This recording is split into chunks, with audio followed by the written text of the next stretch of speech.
संबंधके नावाचं एक मुद्दा आहे. पहिले संबंधके आहेत, कनेक्टिव्ह हा एक मुद्दा आलेला आहे. लॉजिकल कनेक्टिव्ह आहेत म्हणजे तार्किकीय संबंधके असं त्यांना म्हटलेलं आहे. ही तार्किकीय संबंधके आहे.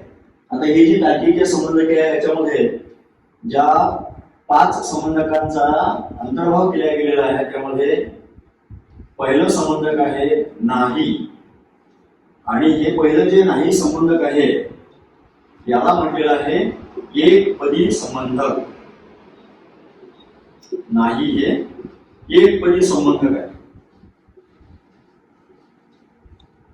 आता ते नाही हे एकपदी संबंधक का आहे तर याचं स्पष्टीकरण असं दिलं गेलेलं आहे की नाही या संबंधकाला फक्त एकाच पदाची आवश्यकता असते.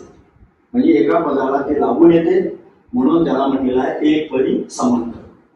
अजून संबंधक आहे जसं की दुसऱ्या प्रकारातले जे संबंधक आहे त्याच्यामध्ये आणि हे एक संबंधक किंवा हे संबंधक,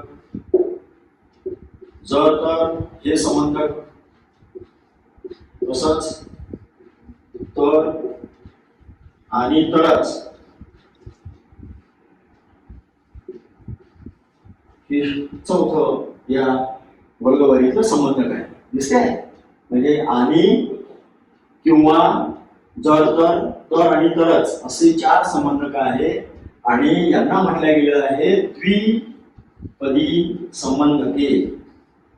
ही द्विपदी संबंधके आहे. आता यांना द्विपदी म्हणण्यामागचं कारण असं आहे की ही संबंधके 2 पदांना जोडण्याचं काम करतात. म्हणजे या संबंधकांना एकंदर आपण जेव्हा मांडतो तेव्हा या संबंधकासाठी 2 पदांची आवश्यकता आपल्याला असते. आता आपण हे पाहणार आहोत की तर्कशास्त्रामध्ये ही जी काही संबंधक आहे तर याच्याऐवजी आपल्याला दिसते की चिन्ह वापरल्या जातात. म्हणजे संकेत किंवा सिम्बॉल्स वापरले जातात. समजा आता नाही हे संबंधक आहे तर नाही या संबंधकाच्या ऐवजी तर्कशास्त्रामध्ये बघा हे असं चिन्ह वापरलं जातं. याला म्हटलेलं आहे कर. इंग्रजीमध्ये याला कर म्हटलं गेलेलं आहे. नंतर मग दुसरं जे संबंधक आहे आणि या संबंधकाऐवजी तर्कशास्त्रामध्ये डॉट वापरला जातो. याला म्हटलेलं आहे डॉट म्हणजे बिंदू. तिसरं संबंधक आहे किंवा.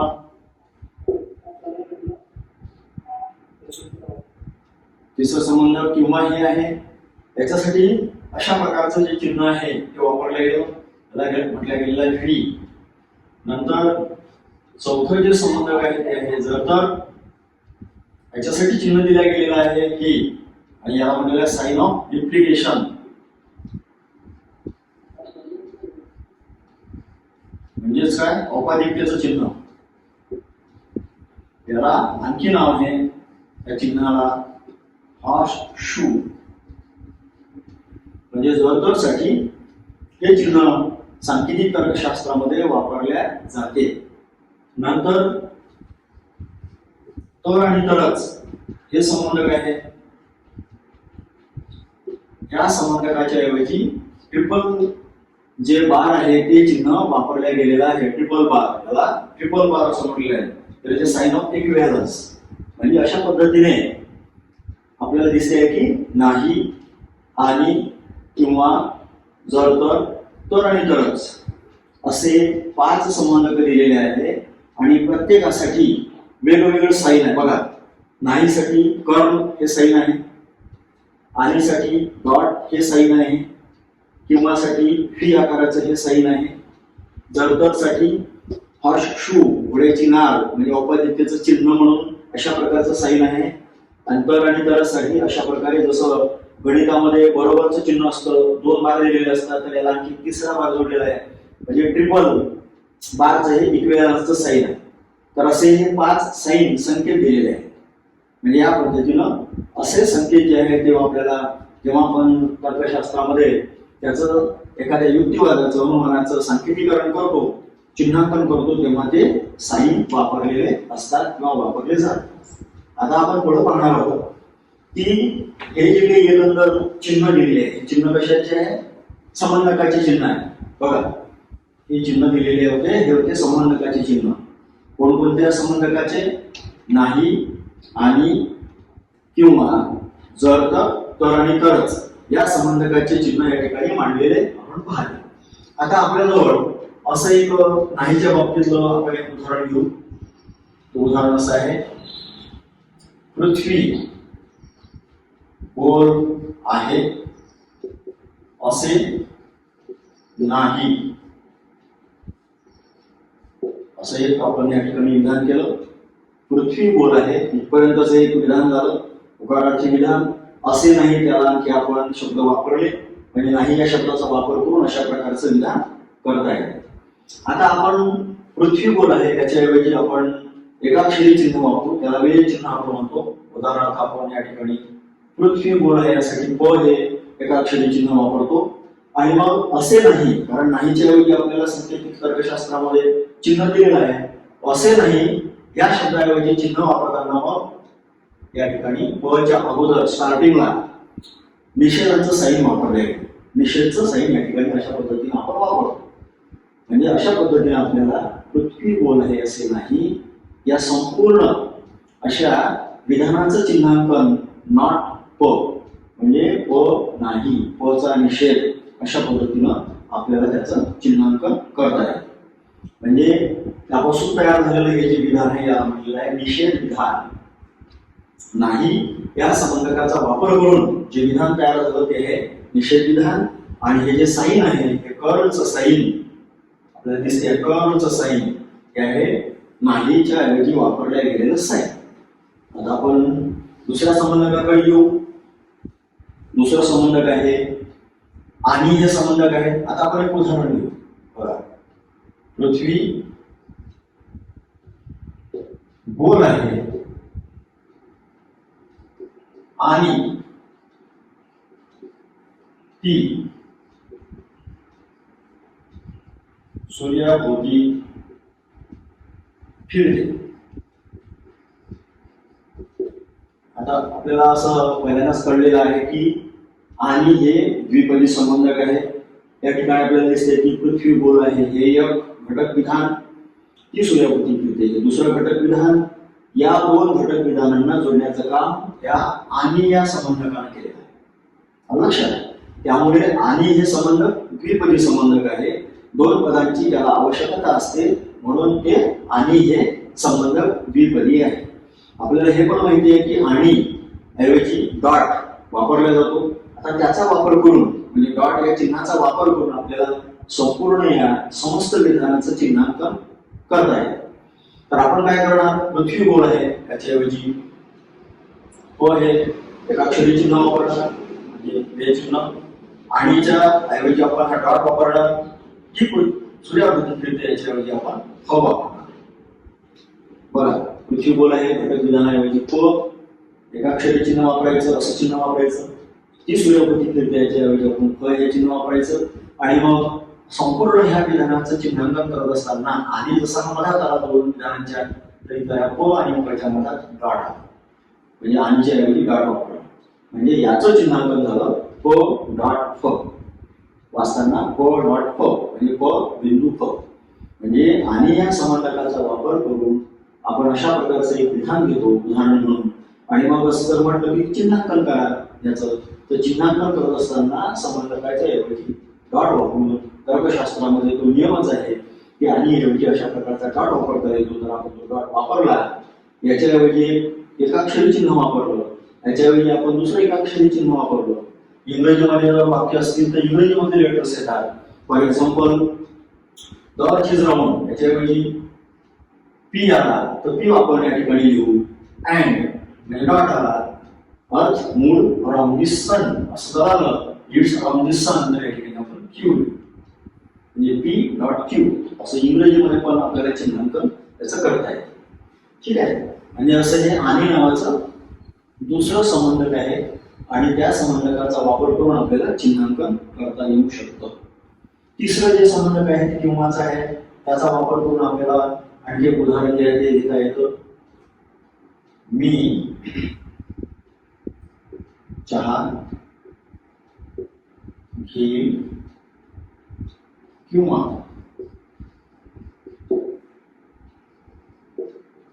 कॉफी घेईन, असं हे विधान तयार होतं. चहा घेईन किंवा कॉफी घेईन. आता याच्यामध्ये पण आपल्याला दिसतंय की मी चहा घेईन हे घटक विधान आहे, किंवा हे संबंधक आहे, आणि त्याच्यानंतर पुन्हा घटक विधान आहे कॉफी घेईन. म्हणजे काय झालं, हे दोन घटक विधान किंवा या संबंधकांना जोडलेले आहे. आणि मग याचं चिन्हांकन करायचं झाल्यास किंवाच्या ऐवजी आपल्याला तर्कशास्त्रामध्ये दिलेलं क्रिया आकाराचं चिन्ह वापरून याचं चिन्हांकन आपल्याला करता येते. आता बघू आपण. मी चहा घेईन एकाक्षरी चिन्ह वापरता येते, मग किंवाच्या ऐवजी असं ही वापरता येते, आणि कॉफी घेईन त्याच्याऐवजी एकाक्षरी चिन्ह वापरता येते, म्हणजे वे चिन्ह वापरता येते. आणि अशा पद्धतीनं ह्या विधानाचं चिन्हांकन असं करता येते. हे जे तयार झालेलं किंवाचं विधान आहे याला वियोगी विधान म्हणतात. हे जे किंवाचं विधान आहे हे विधान आहे वियोगी विधान तयार झाले. आणि ह्या वियोगी विधानाचं चिन्हांकन ह्या प्रकारे. अगोदरचं जे आणीचं विधान होतं त्याला म्हटलेलं संयोगी विधान, तिथं दोन विधानांचा संयोग झाला. अगोदरचं जे विधान होतं नाहीचं त्याला म्हटलेलं निषेध विधान, तिथे दिलेल्या विधानाचा निषेध केला गेला. अशा प्रकारे हे वियोगी विधान आहे, आणि या वियोगी विधानाचं अशा प्रकारे आपण चिन्हांकन करत असतो. अशा पद्धतीनं हे तिसऱ्या क्रमांकाचं एक संबंधक दिल्या गेलेला आहे. चौथं जे संबंधक आहे ते आहे जर तर. आता याचा वापर करून आपण एक उदाहरण घेऊ. जर मला लॉटरी लागली तर मी सुंदर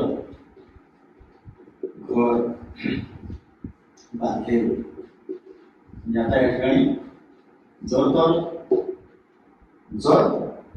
तर अशा या दोन शब्दांचा म्हणजे संबंधक म्हणून वापर झाला, जरतरचा वापर झाला, आणि जरतरच्या ऐवजी आपल्याला माहिती आहे की चिन्ह वापरलं होतं. हे अशा प्रकारचं घोड्याची नाल म्हणजे अश्रू म्हणून त्याला म्हटलेलं आहे औपाधिकतेचं चिन्ह.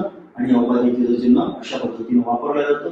वापरत असताना मग आपल्याला दिसतंय की मला वाटायला लागली हे विधान म्हणजे मी सुंदर घर बांधेल वाचताना औपाधिक हे आहे औपाधिक विधान किंवा सोपाधिक विधान. म्हणजे या जरतरचा वापर करून तयार झालेलं जे विधान असतं त्याला म्हटलेलं आहे औपाधिक विधान. हे तयार झालेलं विधान औपाधिक विधान आहे. दुसरं असं की याच्यामध्ये जर पासून सुरू झालेलं तर पर्यंतचं एक विधान, आणि तर पासून सुरू झालेलं फुलस्टॉप पर्यंतचं विधान, पूर्णविरामापर्यंतचं विधान. तर इथून जर पासून तर पर्यंतच्या विधानाला म्हटलं गेलेलं आहे. हे जे इथून इथपर्यंत जे विधान आहे याला म्हटलं गेलेलं आहे पूर्वांग. पूर्वांग आहे.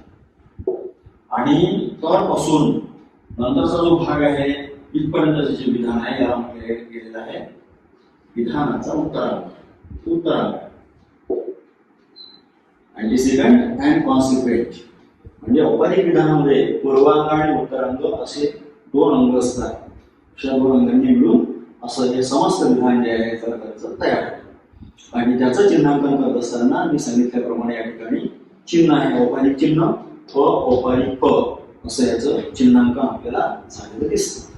तर सांकेतिक तर्कशास्त्रामध्ये किंवा या तर्कशास्त्रामध्ये जी काही तार्किकीय संबंधक आहे तर हे संबंधक चौथ्या प्रकारचं संबंधक आहे क्रमांकाने.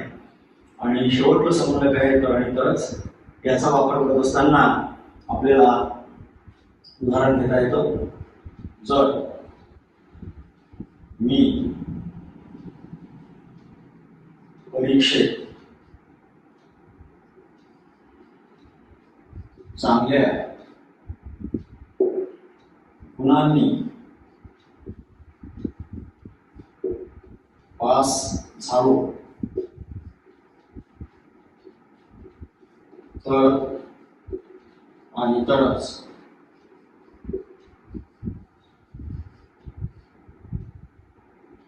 मी दुसऱ्या विद्यापीठात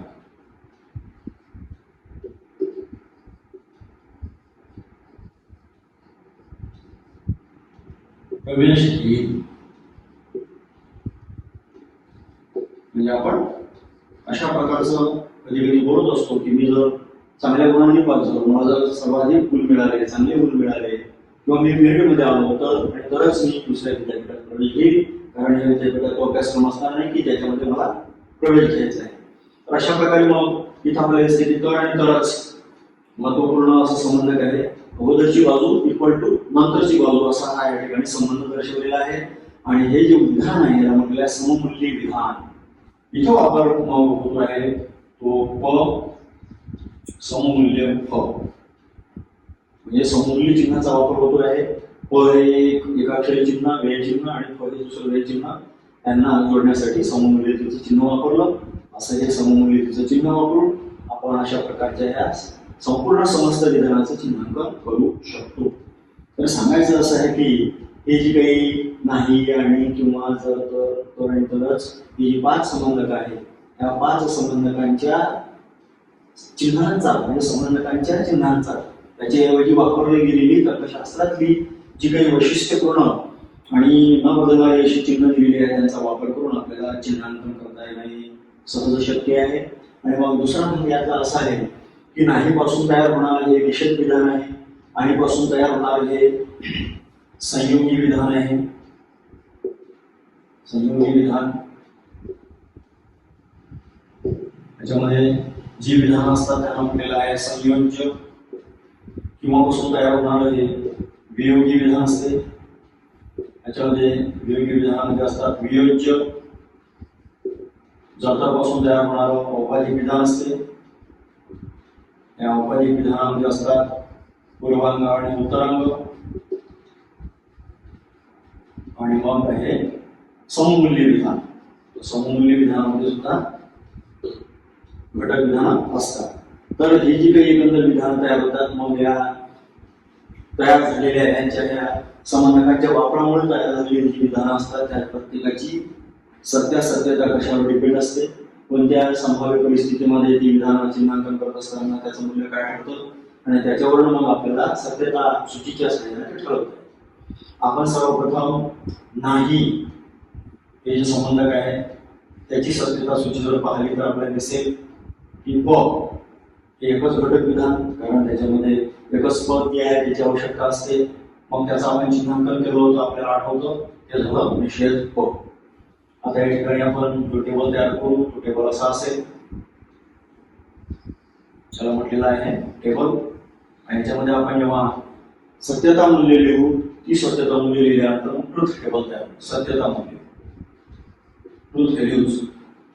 आता ही जी सत्यता मूल्य आहे आपल्या सेमिस्टरमध्ये सत्यता मूल्य आपण पाहिली आहे. एक आहे मूल्य सत्य आणि दुसरं मूल्य आहे असत्य. अशी सत्यता मूल्य 2 आहे. सत्य असत्य अशी 2 मूल्य दिलेली आहे. याच्यासाठी आपण शॉर्टमध्ये स वापरतो आणि यासाठी आपण असत्यासाठी ब वापरतो. इंग्रजीमध्ये बोलायचं झाल्यास आपण स साठी टी लिहितो आणि अ साठी यम लिहितो. म्हणून मग आता या टेबलमध्ये सत्यता मूल्य लिहित असताना प नावाचं जे एकाक्षरी चिन्ह आहे ते संख्येनं 1 आहे. त्यामुळे मग आता मूल्य लिहायची किती, कारण त्याच्यामध्ये समजा हा एक खाली टेबल आहे, रिकामा टेबल आहे आणि ह्या रिकाम्या टेबलमध्ये मग ही पहिली ओळ आली आणि दुसरी ओळ आली. तर याच्यामध्ये सत्य मूल्य आणि असत्य मूल्य लिहित असताना त्या आपल्याला 2च ओळीत घ्यावं लागेल, कारण याचं एक सूत्र आहे. ह्याच्या ओळी असतात 1 2 पुढं जर टेबल आहे वाढत जाईल. समजा हे चिन्ह जशी संख्येने वाढत जातील तस तशा टेबलच्या ओळी ज्या आहेत त्या वाढत जातील. म्हणजे तिथं सत्यता मूल्याची मांडणी करत असताना त्या पद्धतीनं त्या ओळी सुद्धा आपल्याला वाढवाव्या लागतात. याचं एक सूत्र दिलं गेलेलं आहे. हे सूत्र आहे 2 to the power of n, म्हणजेच काय ओळींची संख्या. 2 to the power of n म्हणजे ओळींची संख्या. म्हणजे ओळींची संख्या कशावर डिपेंड आहे तर याचं उत्तर जे येणार आहे ते म्हणजे ओळींची संख्या. आता हे 2 जे संख्या आहे 2 काय दर्शवतो आहे, हे 2 दर्शवतो आहे त्या 2 व्हॅल्यूज. सत्यता मूल्य किती आहे 2. सत्यता मूल्य फक्त 2 आहे. त्यामुळे हे सत्य आणि असत्य 2च व्हॅल्यू आहेत. त्यामुळे त्याची संख्या इथे दिली आहे 2. आता याच्या डोक्यावर आहे n. n means what? n म्हणजे नंबर ऑफ व्हेरिएबल्स. म्हणजेच काय, व्यय चिन्हांची संख्या. जसं इथे या उदाहरणामध्ये व्यय चिन्ह किती आहे? एक. प नावाचं व्यय चिन्ह आहे, तर प नावाचं व्यय चिन्ह एकच आहे, त्यामुळे या ठिकाणी हा जो यम आहे इथं एक येईल आणि म्हणून याचं उत्तर येते 2. प एकच व्यय चिन्ह आहे, त्याची संख्या आपण 2च्या डोक्यावर एन ला काढून इथं मांडली, म्हणून याचं उत्तर आलं 2. म्हणून गोळी आल्या 2. त्यामुळे आपण या ठिकाणी लिहिणार सत्य, या ठिकाणी लिहिणार असत्य. बरं, कसं काय आलं? तर आपण पहिल्यांदा टेबल तयार करत असताना मूळ विधान जे आहे त्याचं व्यय चिन्ह वापरलं होतं, नाही हे संबंधक वापरलं की त्याचं चिन्हांकन होतं. असं म्हणून एका ठिकाणी आपण प लिहिलं, दुसऱ्या ठिकाणी निषेध प लिहिलं, आणि मग टेबल तयार करत असताना आपल्याला दिसलं की हे एकच आहे, म्हणून 2च्या डोक्यावर एक दिल्यानं उत्तर 2 आलं. त्यामुळे ओळीची संख्या 2 आली. म्हणून पहिल्या ओळीत लिहिलं हे स, दुसऱ्या ओळीत लिहिलं हे प. हे सत्यता मूल्य इथं ह्या टेबलमध्ये या कॉलममध्ये आपण लिहिली. आता पुढचा भाग असा आहे की मग प च्या खाली जर आपण सत्य असत्य लिहिलं तर ह्या चिन्हाच्या खाली आता याचं मूल्य घ्यावं लागेल. तर ह्याच्या विरुद्ध हे आहे, कारण हे उकारार्थी आहे, हे नकारार्थी आहे.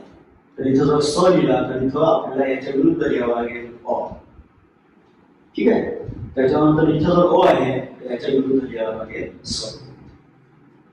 अशा पद्धतीनं जर प चं मूल्य स असेल तर निषेधाचं मूल्य अ राहते. जर प चं मूल्य अ असेल तर निषेधाचं मूल्य स राहते. म्हणजेच काय, तर आपल्याला नाहीच जे सत्यता सूची आहे ती सत्यता सूची अशा प्रकारे तयार करता येते. म्हणजे एकपदी संबंधक जे आहे ते एकपदी संबंधकाच्या विषयीची सत्यता सूची अशा प्रकारे तयार होताना आपल्याला दिसते आहे. आता आपण दुसऱ्या संबंधकाच्या सत्यता सूचीविषयी विचार करू. तर आणि हे संबंधक द्विपदी संबंधक आहे. तर ह्या द्विपदी संबंधकाच्या बाबतीत प डॉट प असं चिन्हांकन आपण केलं होतं, बरोबर आहे. आता याविषयी जर आपल्याला ट्रूथ टेबल तयार करायचा असेल तर आपल्याला प लिहावं लागेल पहिल्यांदा, मग प लिहावं लागेल, आणि मग हे जे संयुक्त विधान आहे त्याविषयी चिन्हांकन घ्यावं लागेल. आणि मग अशा प्रकारे एक टेबलचा जो रिकामा सांगाडा आहे तो तयार होताना दिसतोय आहे. असं आपण याला चौकटीमध्ये जे आहे ते करायचं. अशा प्रकारे आपल्याला या आणि संबंधकाविषयीची सत्यता सूची तयार करताना टेबल तयार करता येतो. लक्षात असा आपण टेबल तयार केला. आता या ठिकाणी बघा 2 आहे, काय 2 व्यय चिन्ह 2 आहे, म्हणून काय होईल, आता या ठिकाणी उत्तर बदलेल. उत्तर कसं येईल की 2 to the power of n, म्हणजे 1 च्या ऐवजी आता याच्या डोक्यावर लिहावं लागेल 2, कारण हे आहेत नंबर ऑफ 2 लिहिले, उत्तर आलं 4. म्हणजे काय होईल की पहिली ओळ, दुसरी ओळ, तिसरी ओळ, चौथी ओळ, अशा 4 ओळींमध्ये आपल्याला सत्यता मूल्य लिहावं लागेल. आता आपण हे 4 ओळी ज्या टेबलच्या याच्यामध्ये आपण मूल्य लिहिणार आहोत, आणि ती मूल्य देत असताना आपल्याला सुरुवात करावी लागेल उजव्या हाताकडनं. म्हणजे क हे पहिलं या ठिकाणी व्यय चिन्ह आहे, तिथं आपण लिहिणार सत्य, त्याच्या खाली असत्य, त्याखाली सत्य, त्याखाली असत्य, अशी आपण 4 मूल्य लिहिली. सत्य असत्य सत्य असत्य. नंतर आपण इकडे आलो, नियम असा आहे की डावीकडे आले त्याच्या दुप्पट मूल्य लिहावे लागतात. सत्य सत्य, याच्या दुप्पट मूल्य लिहावे लागतात. असत्य असत्य. बघा, पच्या कॉलममध्ये आपण मूल्य लिहिली सत्य असत्य सत्य असत्य, पच्या कॉलममध्ये आपण मूल्य लिहिली सत्य सत्य असत्य असत्य. आता हे संयोगी विधान आहे, आणि असं म्हटलं गेलं की जेव्हा संयोगी विधानातील घटक विधानांचे सत्यता मूल्य जेव्हा दोन्हीही सत्य असते, म्हणजे घटक मूल्यांचं सत्यता मूल्य, घटक विधानांचं सत्यता मूल्य सर्वांचं सत्य असते, तेव्हा संयोगी विधान सत्य असते. म्हणून सत्य सत्य सत्य, इथं सत्य आलं. सत्य सत्य असत्य, इथं असत्य. असत्य सत्य, या ठिकाणी सत्य आलं. 2दाही असत्य म्हणून इथं. म्हणजे संयोगी विधान म्हणजे त्या प्रकारचे विधान या डॉट खाली अशा प्रकारचे मूल्य का आली, कारण या ठिकाणी दिल्या गेलेला आपण पाहतो तसा नियम असा आहे की या आणीने तयार झालेल्या घटक विधानांची जी मूल्य आहे ती घटक विधानांची मूल्य सत्यता मूल्य जर सर्वच्या सर्व मूल्य जर सत्य असतील तर आणि तरच संयोगी विधान सत्य राहते. त्या विधानातील घटक विधानाचं एकाच जरी मूल्य असत असलं किंवा सर्वच्या सर्व घटक विधाने जरी असत्य असली तरीही ते संयोगी विधान सत्य राहते. आणि या आधारानं आपल्याला या ठिकाणी दिसतं सर्वच्या सर्व घटक विधाने म्हणजे हे दोन्ही घटक विधाने सत्य सत्य म्हणून हे सत्य आले. पुढल्या ओळीमध्ये हे सत्य आहे पण हे असत्य आहे. एक जरी असत्य असेल तरी असत्य. इथेही तसंच तिसऱ्या ओळीमध्ये हे पहिलं असत्य आहे दुसरं असत्य आहे म्हणून तरी असत्य आहे. तसंच दोन्हीही असत्य आहे म्हणजे दोन्ही घटक विधाने असत्य आहे तरी पण ते असत्य आहे. अशा प्रकारे .4 हा जो डॉट आहे त्याच्या खाली आलेल्या ह्या प्रत्येक लाईनमध्ये म्हणजे या कॉलममध्ये 1 2 3 4 चारही मूल्य जर आपण तपासली तर सुरुवातीला असं आहे अन्य 3 वेळेस या ठिकाणी आलेलं सत्यता मूल्य आहे. म्हणजे द्विपदी संबंधक आणि हे जे आहे या आणि या संबंधकाची सत्यता सूची अशा प्रकारची तयार होताना आपल्याला दिसते आहे. म्हणजे यातनं आपल्याला एक कळतं की संयोगी विधान सत्य केव्हा असतं. संयोगी विधान त्याचे दोन्ही संयोज्य म्हणजे सर्वांच्या सर्व संयोज्य सत्य असते तेव्हा ते सत्य असते. एरवी संयोगी विधान एक जरी विधान सत्य असले तरी ते असत्य. त्यानंतर मग तिसरं जे संबंधक आहे ते किंवा म्हणून आहे. किंवा या शब्दाऐवजी आपल्याला चिन्ह माहिती आहे ते की आकाराचं म्हणून दिलं गेलेलं आहे आणि त्याची सत्यता सूची जी आहे ती पाहत असताना व एक वेळ चिन्ह व दुसरं वेळ चिन्ह व किंवा अशा प्रकारचे हे वियोगी विधान तयार होते. आणि इथे मग आपण एक रिकामा टेबल तयार करतो आणि हा जो टेबल आहे हा अशा प्रकारचा तयार झाल्यानंतर पुन्हा आपल्याला सत्यता मूल्य लिहायची आहे. सत्यता मूल्य प च्या कॉलममध्ये लिहायची आणि ती पण हे 2 असल्या कारणाने बघा पुन्हा या सूत्रामध्ये आपण 2 यांची संख्या 2 आहे म्हणून 2 ही किंमत ठेवली बरोबर उत्तर आलं 4 म्हणून 4 ओळींमध्ये आपल्याला सत्यता मूल्य लिहावे लागणार आहे. आणि आपण ह्या आणीच्या वेळेस आणीचा जो सत्यता सूचीचा भाग आहे तिथं आपण टेबल तयार केला तिथं जसा आपण नियम वापरला तसाच नियम आपण या ठिकाणी वापरू. ख च्या कॉलममध्ये आपण सत्यता मूल्य लिहू सुरुवातीला स दुसऱ्या लाईनमध्ये तिसऱ्या लाईनमध्ये स आणि चौथ्या लाईनमध्ये प अशी आपण स प अशी चिन्ह लिहिली म्हणजे सत्यता मूल्य लिहिली आहे. आता आपण प च्या कॉलमकडे आलो. सत्य ह्या सत्यता मूल्याच्या दुप्पट म्हणून पहिल्यांदा स दुसऱ्यांदा स अ या मूल्याच्या दुप्पट म्हणजे पहिल्यांदा अ आणि दुसऱ्यांदा अ अशा पद्धतीने आपले फ च्या आणि प च्या कॉलममध्ये सत्यता मूल्य लिहून झाली. आता आपण मुख्य जे संबंधक आहे किंवा याच्याकडे जर आपण गेलो तर आपल्याला किंवा हे जे काही चिन्ह आहे याच्याकडे आपल्याला मूल्य लिहिता येतात. नियम या वियोगी विधानाच्या बाबतीतला असा आहे की वियोगी विधानातील जी काही घटक विधाने आहेत म्हणजे वियोज्य आहेत ती अशी वियोज्य की त्यातलं एक जरी वियोज्य म्हणजे घटक विधान सत्य असले तरी एक जरी घटक विधान सत्य असले तरी वियोगी विधान सत्य राहते. आता इथे दोन्ही घटक विधाने सत्य आहे म्हणून इथे सत्य आपण लिहू. एक जरी सत्य असले तरी सत्य आहे म्हणून इथं एक सत्य आहे. इथं जरी असत्य असले तरी एकदा एक घटक विधान तरी सत्य आहे म्हणून आपण सत्य लिहिलं. इथे तसंच आहे. तिसऱ्या ओळीमध्ये सुरुवातीचं प विधान सत्य आपण प विधान सत्य आहे आपण इथं सत्य लिहिलं. पण दोन्ही विधान शेवटले आहे त्या ओळीमध्ये असत्य आहे म्हणून आपण इथं असत्य लिहिलं. बघा वियोगी विधान वियोगी विधानाचं चिन्हांकन केल्यानंतर अशा प्रकारचं या ठिकाणी चिन्हांकन होते आहे. आणि मग ह्या चिन्हाखाली आपण जी कॉलममध्ये जी मूल्य लिहिली सत्यता मूल्य ती कशी आली आहे.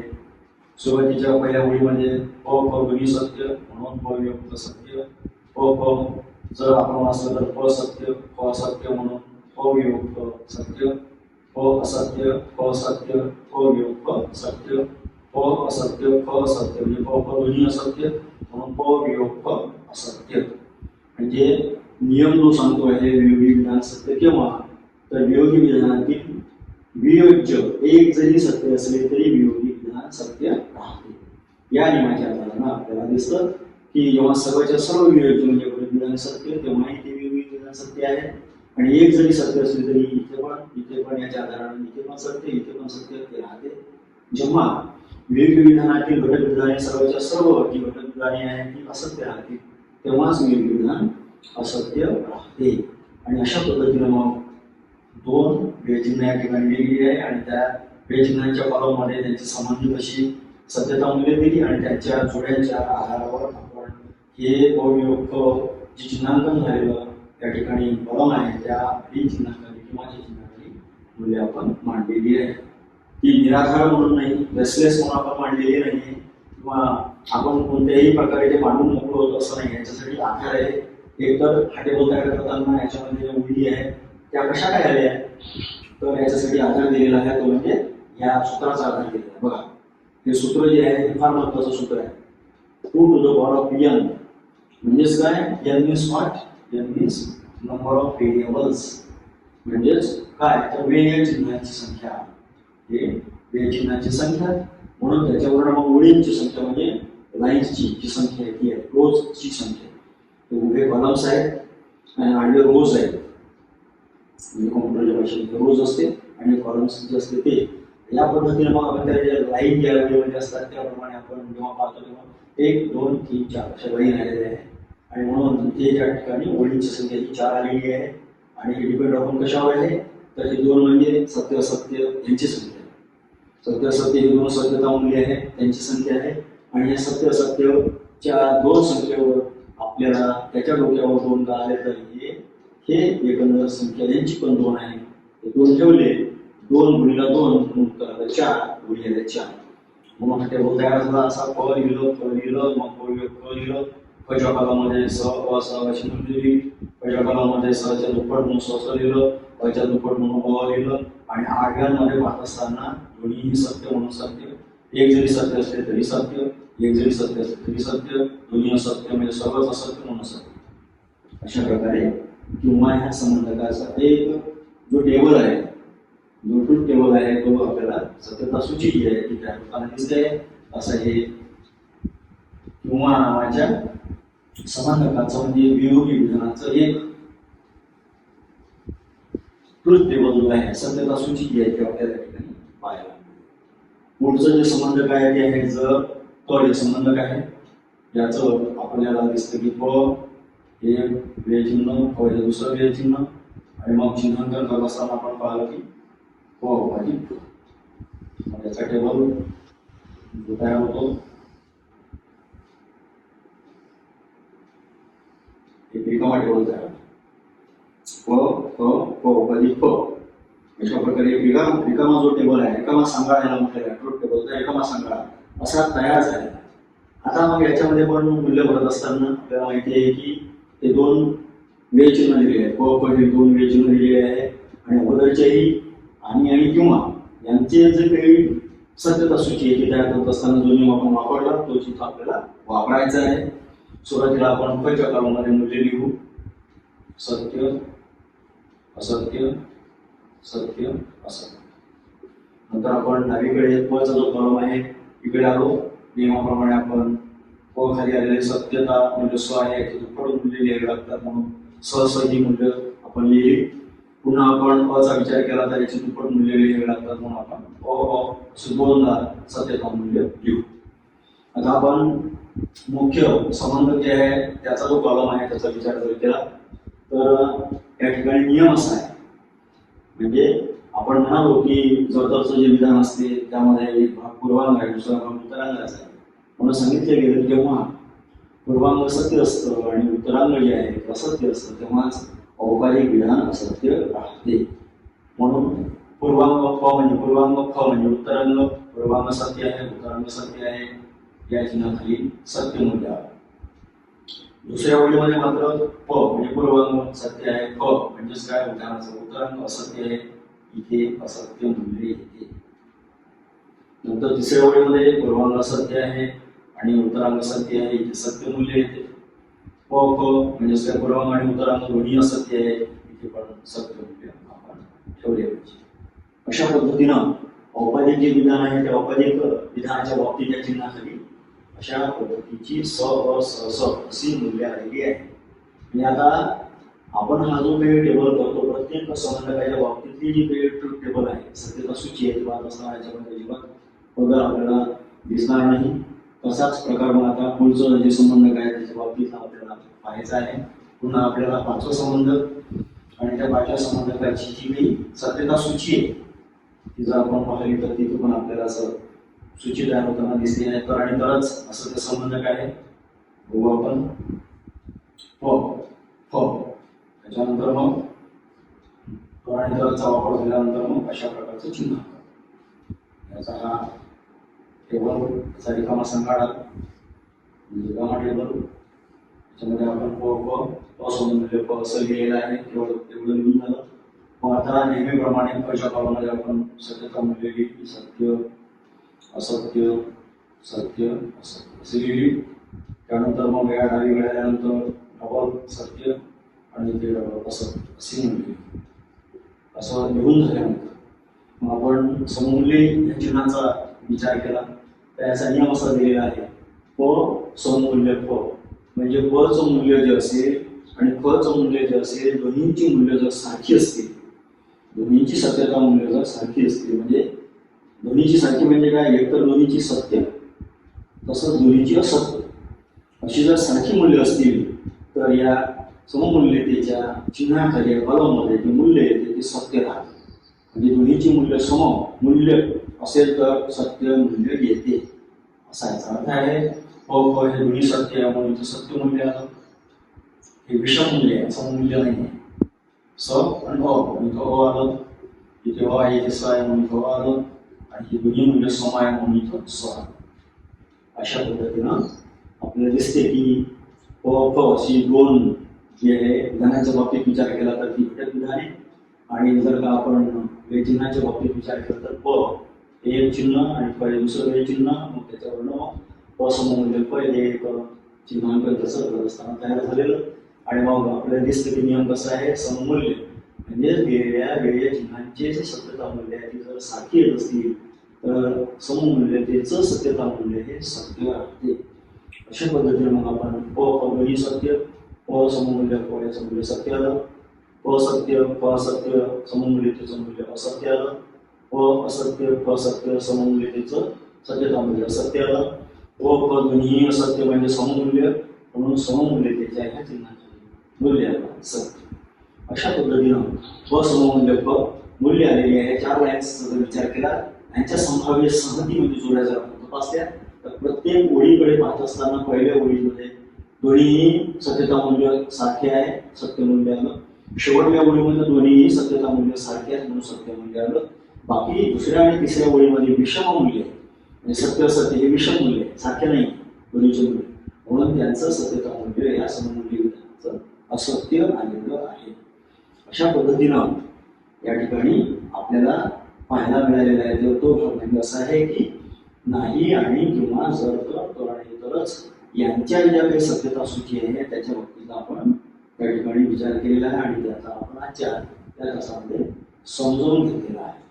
म्हणजे आपल्याला ह्या सत्यता ज्या सूची आहेत त्या होत्या आहेत त्यांच्या संभाव्य कोणत्या जोड्या आल्या आणि त्यांची मूल्य जर विधानामध्ये जी मूल्य असतात त्या त्या विधानांची ती कशी आहेत त्याच्यावरून मग आपल्याला संपूर्ण विधानाचं जे मूल्य आहे ते विधानाचं मूल्य निश्चित करता येतं. आणि अशा पद्धतीनं आपण जो काही विधानांचा समूह असेल किंवा जे एकंदर विधानं असतील ती विधानं कितीही का होईना कितीही संबंधकानं जोडल्या गेलेली असतील तरी मात्र मग ती काय असेल ती साधी विधानं, साधी विधानानंतर ती समस्त विधानं आणि त्यातल्या त्यात ती सत्यतात्मक समस्त विधानं त्यांचा विचार करून मग आपल्याला त्यांचं जे चिन्हांकन आहे ते करता येतं. ही गोष्ट झाली. आणि चिन्हांकन आपण करूनही त्यांच्या नंतर आपण त्यांचं जे मूल्य असतं ते मूल्य जर दिलेलं असेल तर त्या मूल्याचा वापर करून आपल्याला त्या संपूर्ण विधानाचं जे काही सत्यता मूल्य असेल ते निश्चित करता येतं. अशा पद्धतीनं आपण एकंदरीतच संबंधक कृती आहेत. त्याच्यानंतर मग आपण त्याच्याऐवजी चिन्हांचा वापर कसा करतो त्याच्यानंतर मग आपण चिन्हांकन कशा पद्धतीनं आपण करतो किंवा करू शकतो असा भाग या ठिकाणी आलेला आहे. आणि मग आपल्याला पुढे दिसते आहे ते म्हणजे विधानाकार. स्टेटमेंट फॉर्म्सचा भाग आहे. विधानाकार आहे. तर विधानाकार जे आहे ते 3 प्रकारचे विधानाकार दिलेले आहे. पहिला जो विधानाकार तो आहे उक्तवचनी विधानाकार. दुसरा विधानाकार म्हणून दिलेला आहे तो आहे व्याख्याती विधानाकार. आणि तिसरा विधानाकार दिलेला आहे तो म्हणजे यादृच्छिक विधानाकार. म्हणजे या ठिकाणी आपल्याला 3 प्रकारचे विधानाकार दिसले आहेत. उक्तवचनी विधानाकाराचे पण 2 जे प्रकार आहेत ते पडले गेलेले आहेत. सममूल्यी आणि नंतर औपचारिक. अशा प्रकारचं एकंदर सिलेबस प्रमाणे आपण अभ्यास करत असतानाचं चित्र दिसतं. या ठिकाणी आपण थांबूया. कोणाला काही समजा विचारायचं असेल तर तुमचा जो माईक आहे तो ऑन करा आणि विचारा. हॅलो हॅलो विचारा. हरीश.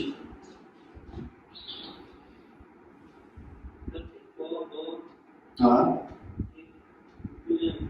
हा प जे आहे ते ऑलरेडी तर्कशास्त्रामध्ये दिलेले विधानाच्या ऐवजी वापरल्या गेलेले चिन्ह आहे. जसं विधान असतं की नाही, एखादं विधान आपण समजा केलं पृथ्वी गोल आहे असं विधान आहे, तर त्या विधानाला काढून टाकून म्हणजे त्याला बाजूला करायचं आणि त्याच्याऐवजी आपण समजून घेऊन हे कोणतं तरी चिन्ह वापरायचं. आणि ते जसं आता उदाहरणामध्ये प म्हटलं तर ते प चिन्ह झालं, फ म्हटलं तर ते फ चिन्ह झालं. अशा प्रकारे ते य क्ष ज्ञ क ख ग अशी चिन्ह वापरले जातात. म्हणजे ते विधानांच्या ऐवजी वापरले गेले. ठीक आहे. अजून बाकी जे संबंधक जे असतात त्या संबंधकाच्या ऐवजी आपण जे चिन्ह वापरतो ते दिलेलीच आहे. विशेष करून ती 5 संबंधकाची 5 चिन्ह आहेत. आपल्या त्या नोट्स मध्ये मग आपल्याला पाहायला मिळते आणि मग अभ्यास करत असताना ते लक्षात राहील. अजून कोणाला काही विचारायचं आहे? तेजस्वी काय विचारायचं?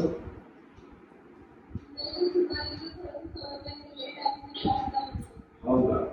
सुरुवात अशी केली आहे की आपण जसं संबंधक म्हटलं होतं तर जी कनेक्टिव्ह आहे विधानाला जोडण्याचं काम करणारी, त्याच्यामध्ये नाही हे संबंधक आहे, एक पदी संबंधक. कारण काय आहे तर ती एका पदाला जोडते. म्हणजे उदाहरणार्थ एका विधानाला ते जोडून येते ना. म्हणजे जसं आता उदाहरण दिलेलं आहे, उदाहरण या ठिकाणी मी मानतो की उदाहरण असं आहे की पृथ्वी गोल आहे. उदाहरण आपण मानलं होतं की ते आहे उदाहरण